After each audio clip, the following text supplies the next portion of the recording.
안녕하십니까. 신의 한수의 신혜식입니다. 박근혜 대통령 탄핵과 관련해서 이를 인정해야 된다, 역사로 남겨야 된다는 주장도 있지만 꼼꼼히 분석해서 반면교사해야 한다는 주장도 높아만 가고 있습니다. 그래서 오늘은요, 최명성 변호사님 모셔서 이야기 나눠보도록 하겠습니다. 안녕하십니까. 네, 반갑습니다. 오늘 또 3회째입니다. 예. 네. 검찰의 수사는 정당했는지, 예. 또 그 절차는 어떠했는지 한번 짚어보는 시간인데요. 예. 뭐 요즘 자유한국당 전당대회 보면은 탄핵 과정에 대해서 서로 막 계속 설왕설래 한단 말이죠. 예. 그것이 정당했느냐, 인정할 것이냐, 네. 뭐 이런 얘기들인데, 뭐 인정해야 되겠죠, 법치니까. 네. 그러나 중요한 것은 그 과정에 대한 것은 우리가 한번 되돌아보고 향후에라도 한번 반성할 건 반성하고, 맞습니다. 나중에 재심을 통해서 지금 좌파들은 다 재심 통해서 뭐 과거 민주화 운동에서 처벌받던 것들 다 무죄 받았지 않습니까? 맞습니다. 예, 명예회복이 그런 거 아니겠어요? 네. 제가 좀 이제 정치권에서 논의되는 걸 보면서 약간 답답했던 것 중에 하나는, 사실 뭐 인정하자 말자 얘기를 들으면 많이 하시는데 사실 그때 어떤 일이 있었는지에 대해서는 제대로 모르고 계시는 것 같거든요. 네. 그래서 그 당시 때 어떤 과정을 통해서 탄핵이 됐는지를 사실 솔직히 자한당에서 뭐 백서를 내든지 이런 과정도 전혀 없었고 평가도 안 된 상태에서 지금 이제 추상적인 얘기만 하려다 보니까 뭐 이런 논의들만 진행되는데, 사실 그때 어떤 일이 있었는지를 제대로 파악을 한다면 사실 의견 합치도 저는 쉬울 거라고 봅니다. 이게 잘 됐는지 잘못됐는지에 대한. 그렇죠. 그런 과정이 우선 선행돼야 되는 게 아닌가라고 생각을 합니다. 네. 백서도 없었군요. 예. 예. 그래야지 뭐 반성할 점도 생기고 인정할 맞습니다. 것도 생기는데 예. 그런 거 없이 그냥 지금 네. 언론에 나오는 부분들 또 자신이 생각하는 부분들만 이야기하다 보니까 네.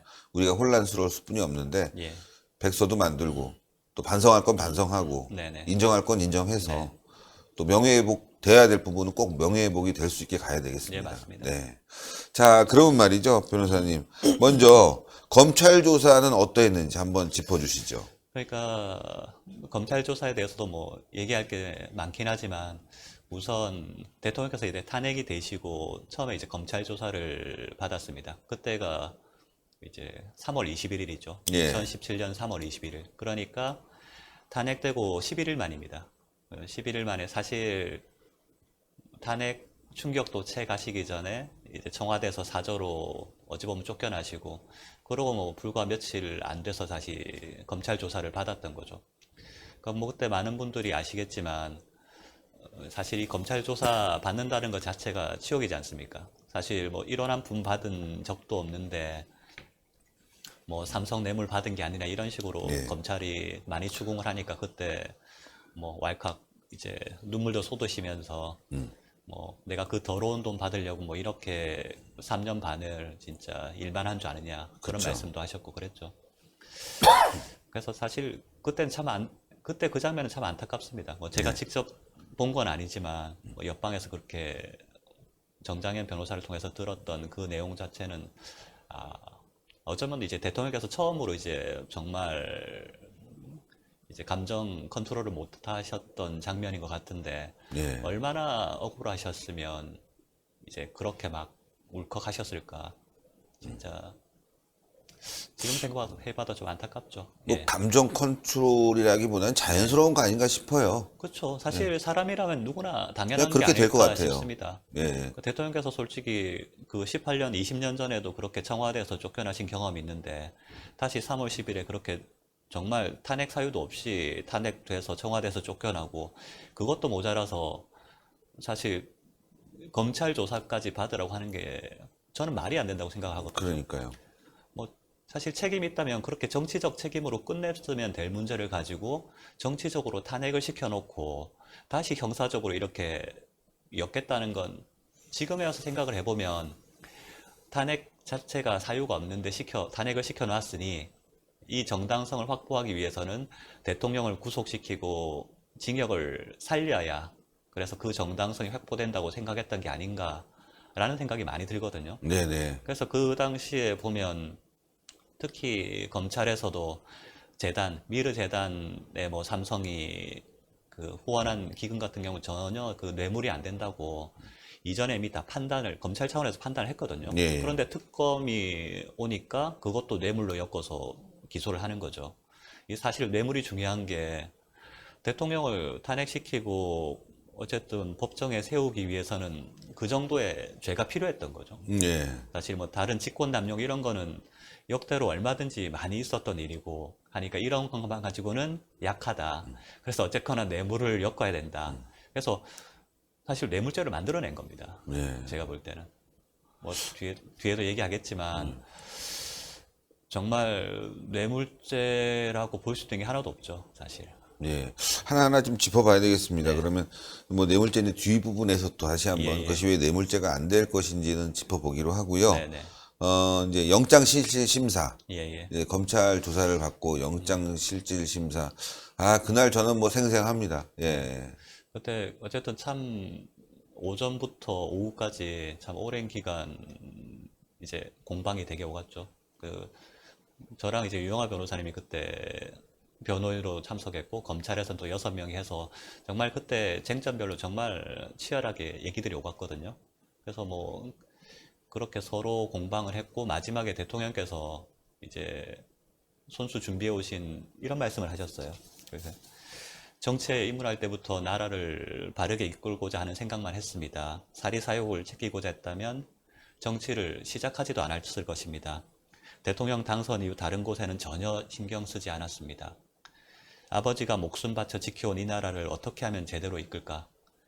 새로운 도약을 이뤄낼까? 하는 생각뿐이었습니다.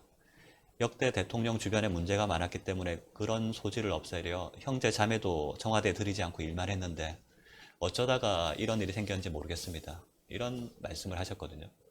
저는 사실 이 말씀 속에 다 들어있다고 생각합니다. 대통령께서 어떻게 3년 반 동안 일하셨고 어떻게 행동하셨는지 다 들어있다 생각을 했는데 사실 이 말씀을 하실 때도 어쨌든 목소리는 살짝 떨리셨어요. 네. 정말 중요한 순간이었고 본인이 있는 그대로를 사실 내놓은 순간이셨거든요. 그러고 실제 심사가 끝나고 대기 시간이 상당히 길었습니다. 그 검찰청에서 다음날 새벽까지 대기를 했거든요. 대기를 하다가 새벽 3시 정도에 이제 영장이 발부가 됐죠. 그러니까 대통령께서 이제 그 소식을 들으시고 뭐 잠깐 뭐 침묵하셨지만 그냥 이내 그냥 알겠다는 취지로 그래서 검사 설명 듣고 바로 구치소로 향하셨죠. 야. 예.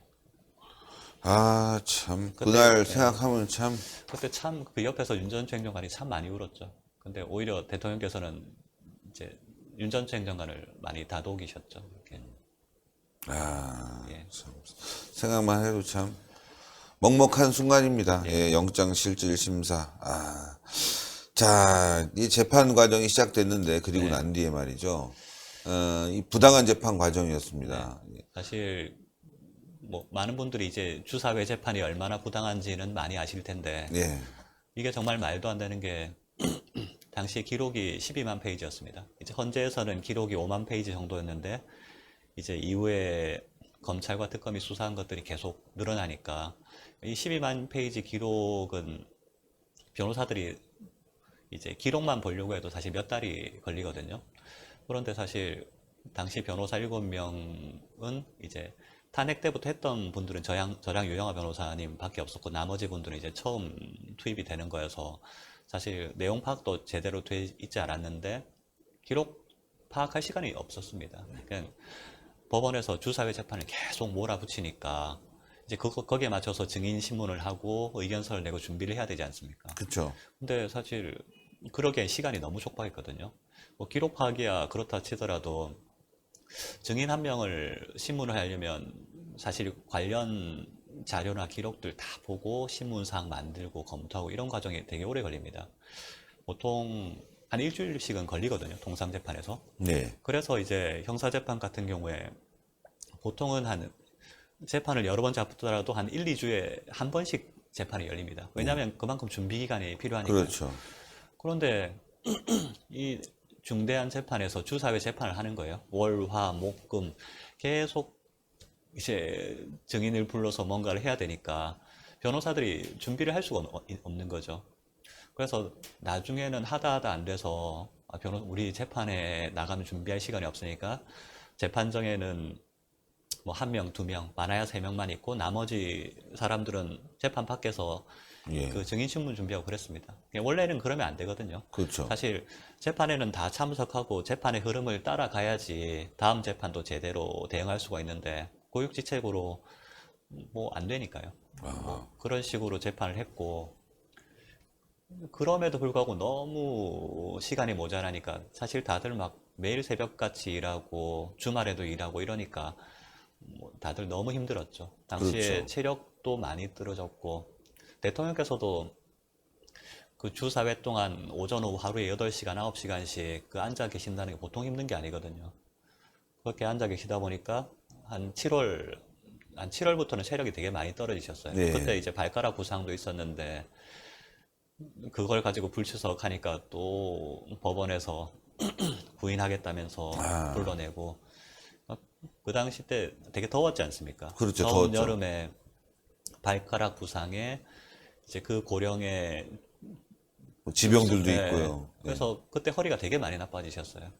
그 전에 5월, 6월엔 괜찮으셨는데 한 7월부터는 정말 이제 허리가 아파서 제대로 참지를 못하시더라고요. 오전에는 그나마 견디셨는데 오후만 되면 항상 원래 되게 정말 반듯하신 분이잖아요. 그렇죠. 그래서 그걸 아픈 내색 안 하시는데 옆에서 변호인들이 보기에도 너무 그렇게 혼자 이제 끙끙 앓으시니까 힘들어하시고 저희가 이제 증인심을 하다가도 막 줄여서 하고 막 그런 적도 많았죠. 재판이 아주 집중적으로 열렸는데 네. 그 과정에서 몸이 또 아프시니까 네, 뭔가 좀 심도 있게 들어가긴 좀 또 어려웠겠네. 그 상황에서도. 그렇죠. 그러니까 사실 해야 할 건 많고 한데 대통령께서도 그렇고 저희도 너무 체력이 많이 떨어지니까 뭘 더 하고 싶어도 할 수 없는 상황이죠. 그런데도 계속 이제 거의 6개월 안에 재판을 끝낼 것처럼 밀어붙이니까 사실 저희가 감당하기 힘들었습니다. 거기다가 사실 더 감당하기 힘들었던 건 사실 문재인 청와대에서 자꾸 이제 재판에 정말 대놓고 개입을 하는 겁니다. 어떤 식이었죠? 그거 중요한데요. 네. 당시에 이제 어떤 일이 있었냐면 언론에는 그렇게 많이는 안 났는데 특히 이재용 부회장 재판에서 5월, 6월 정도에 약간 판세가 뒤집어지는 딘 적이 있거든요. 예. 그때 그 박원호라고 그 삼성 그 승마 관련해서 중요한 증인인데 원래는 최서원 씨가 그 합병 관련해서 도와줬다는 얘기를 들었다. 그런 취지 얘기를. 예. 그런 진술을 했다. 그걸 뒤집습니다. 그거는 그냥 그런 얘기를 한 적은 없다. 뒤집고. 그 다음에 또 당시 그 이재용 재판부에서 그 중요했던 안종범 수첩. 예. 이거 증거가치 있는 거냐? 솔직히 잘 모르겠다. 안종범 수첩 솔직히 말씀드리면 그게 안종범 수석이 자기가 쓴 건지 대통령께서 이제 불러주는 거 받아 쓴 건지도 진짜 애매한 내용들이 많거든요. 예. 그리고 단어들만 쓰여 있어서. 그래서 당시에 그 이재용 재판부가 이거 정식 증거로는 어렵고 그냥 정황 증거로만 하겠다라고 했죠.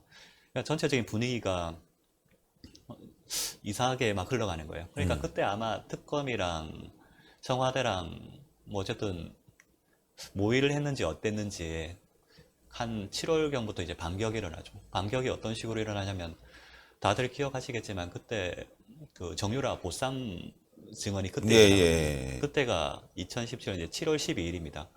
그 사실 누가 보더라도 위법한데 그렇죠. 정유라를 이제 특검이. 한밤에 특검이 데려다가 이제 변호인들도 몰래 데려다가 어디 이제 뒀다가 이제 갑자기 재판에 짠 하고 등장을 시키죠. 그리고 정유라가 그 자기 어머니인 최서원 씨랑 이재용 부회장한테 불리한 불리한 진술을 증언을 막 하게 쏟아내는 겁니다. 그 당시에 사실 정유라가 2번 영장이 기각이 됐거든요. 그래서 다들 3번째 영장 진다는 얘기가 많았는데 그렇게 이제 터무니없는 진술을 쏟아내고 나니까 그 이후로 정유라에 대한 영장은 전혀 이제 신청도 안 했죠. 정유라는 지금도 조용하지 않습니까? 그런 식으로 아마 딜이 있었을 것 같고 바로 그 이틀 뒤에 그 김상정 공정거래위원장이 또 이재용 재판부에 가서 증언을 하거든요. 그러고 그날이 또 어떤 날이냐면 그 청와대에서 그 캐비넷 문건 300건을 예, 그렇죠. 대놓고 발표하고 그거를 이제 형사재판에 제출을 한 날입니다. 그러니까 이런 막 전방위적인 공세들이 막 벌어진 거죠. 그러니까 청와대에서 솔직히 그 조대한 이제 전 민정수석도 얘기를 했는데 사실 캐비넷에 그런 게 있었을 가능성 거의 제로에 가깝거든요. 항상 정권 넘길 때 보면 그런 것들은 이제 다 두 번, 세 치우죠. 번 치우라고 다 하는데 아마도 이전 정권에 누군가가 이제 갖다 준 것 같은데 그 자료를 뭐 캐비넷에서 발견된 것 같다 이런 식으로 해서 재판부에 제출하는 거죠. 그건 이건 이제 청와대에서 이런 식으로 유죄 때리라고 증거까지 갖다 안기니까 이거 얼마나 재판 개입입니까? 재판 재판부는 기밀이네요, 진짜. 예, 이제 압박을 받을 수밖에 없죠. 거기다 또 어떤 일이 있었냐면 그 대통령님 구속기한 만기가 그 당시 2017년 10월 16일이었습니다. 근데 10월 16일 구속기한 만기 앞두고 이제 임종석 비서실장이 세월호 문건 조작했다면서 브리핑을 직접 합니다. 네. 그래서 이 브리핑을 하고 그 다음날 바로 구속영장이 발부가 되거든요. 그러니까 뭐 비서실장까지 나서서 사실상 영장 발부해라 라고 얘기를 한 거나 다름이 없죠. 보통 청와대에서는 뭐 대통령이나 뭐 그런 수석 비서실장이 재판에 관련해서 이제 한마디만 해도 막 재판 개입이니 뭐니 난리가 나지 않습니까? 네. 그런데 이 건 같은 경우에는 청와대에서 직접 브리핑까지 하고 비서실장이 뭐 브리핑하고 그 다음에 캐비넷에 있는 문건 다 갖다가 안기고 이건 누가 보더라도 명백한 재판 개입이죠. 근데 그런 일을 했음에도 불구하고 아직까지도 당당하지 않습니까? 양승태 대법원장 관련해서 지금 재판 개입했다고 싹싹 뒤져갖고 말이죠. 관련자들 구속시키고 양승태 대법원장 구속됐는데 똑같은 일이 지금 청와대에서 벌어졌으니까 향후에는 이 부분을 철저히 조사해서 관련자들은 모두 구속시키는 게 맞지 않나 싶은데요. 저는 이제 분명히 조사는 필요하다고 봅니다. 네. 조사는 이 부분 필요하고 특검이 필요할 것 같아요. 제가 볼 때는 이런 게 진짜 직권남용 아닌가 싶기도 한데 직권남용. 예. 나중에는 아마 다 진실이 드러날 거라 봅니다. 어차피 뭐 공개적으로 한 행동이고 뭐 물론 숨어 있는 것도 많겠지만요. 예, 드러나야죠. 아주 중요한 말씀 하신 것 같아요. 이런 부분 때문에 저희가 탄핵에 대해서 바로 알아보자는 거죠. 네, 네. 그자들이 무엇을 어떻게 했고 네. 향후에 그것을 어떻게 우리가 조사하고 뭐 특검이 필요하다면 특검을 해야 되는 것이 아니겠어요. 그냥 넘어가고 인정만 할게 끝. 역사로 남겨 이거 아니죠. 맞습니다. 예, 좌파들은 지금 과거 거 다 들먹이면서 말이죠. 뭐 바로 잡겠다, 재조사하겠다 하는데 중요한 말씀하셨어요. 과거의 과거사 위원회를 언젠가는 우리가 이제 만들어야 돼요. 한번 뭐 그런 계기가 있어야 될 거라고. 예, 그렇습니다. 그러니까 이제 그렇게 되니까 그렇게 영장까지 나오니까 사실 이 재판 더 받아봐야 아무 의미가 없지 않습니까? 솔직히 대통령께서는 이제 처음에는 그래도 이제 법치 지키고 재판 절차 제대로 따라가자 이런 마음이 되게 크셨거든요. 그런데 그렇게 청와대에서 자꾸 개입을 하지 영장 나올 게 아닌데 영장도 나오지 막 이런 식으로 상황이 흘러가니까 이건 도저히 이제 안 되겠다라고 생각을 하신 거죠. 그래서 그 2017년 10월 16일에 그때 송사퇴를 하고 대통령께서 재판 이제 그 거부를 하시거든요. 그래서 그때 이후로 지금까지도 이제 재판에 안 나가고 계시죠. 네, 그렇죠. 그때 대통령께서 마지막으로 이제 하신 말씀이 있는데 예, 이제 이게 지금까지도 아마 대통령님께서 이제 갖고 계신 생각인 것 같아요. 예, 예. 잠깐 말씀드리면 이런 말씀하셨거든요. 향후 재판은 재판부의 뜻에 맡기겠습니다. 더 어렵고 힘든 과정을 겪어야 할지도 모르겠습니다. 하지만 포기하지 않겠습니다. 저를 믿고 지지해 주시는 분들이 있고 언젠가는 반드시 진실이 밝혀질 것이라 믿기 때문입니다. 법치의 이름을 빌린 정치보복은 저에게서 마침표가 찍어졌으면 합니다. 이 사건의 역사적 멍해와 책임은 제가 지고 가겠습니다. 모든 책임은 저에게 묻고 저로 인해서 법정에 선 공직자들과 기업인들에게는 관용이 있기를 바랍니다. 이 말씀을 하셨습니다. 예. 이젠 좀 정치보복은 멈춰달라. 그냥 나한테만 묻고 제발 다른 사람들은 건드리지 말라는 말씀을 하신 거거든요. 그런데도 그 이외에도 무수히 많은 사람들을 잡아놓고 그렇죠. 그래서 뭐 자살까지 하신 분도 생기고 뭐 사태가 여기까지 온 거 아닙니까? 너무 안타깝죠. 예, 안타깝습니다. 이자들이야말로 신적폐 아닌가. 예, 지금의 사법부, 네. 청와대가 신적폐. 그래서 이걸 우리가 얘기하고 문제점을 향후에 다시 한번 네. 문제가 있다면 처벌받을 사람 처벌받아야죠. 예, 예. 여러분들 꼭 그 길로 함께 갑시다. 동그랗게 올라가는 구독 버튼 꼭 눌러주시고요. 추천 버튼 꼭 부탁드리겠습니다. 대단히 감사합니다. 감사합니다.